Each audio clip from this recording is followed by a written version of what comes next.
Assalamualaikum warahmatullahi wabarakatuh. Welcome back to my YouTube channel. So hari ni aku akan pasang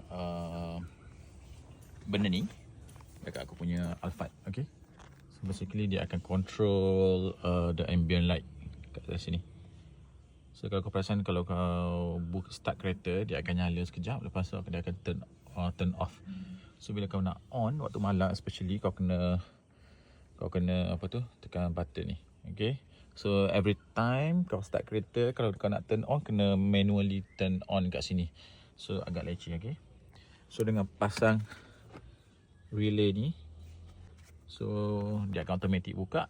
And then dia ada few modes. Okay, nanti aku tunjuk nanti.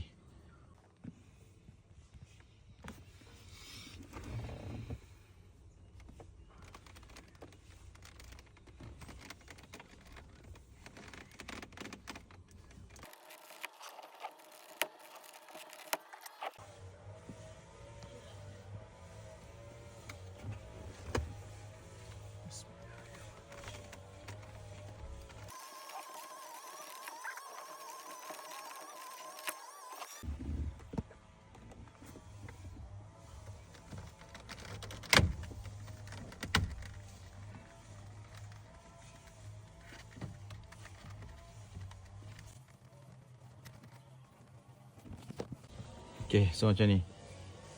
Okay, tip macam mana nak buka dia adalah, kau jangan buka daripada bawah, start daripada atas. Okay, start daripada sini.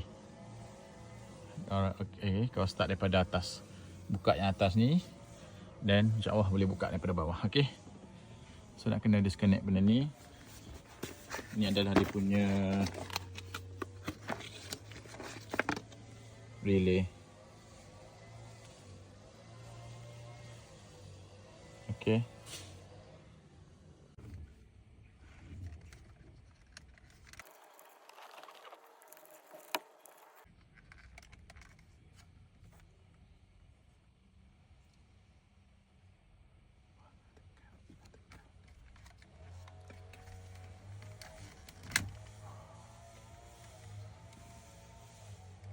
dah cabut.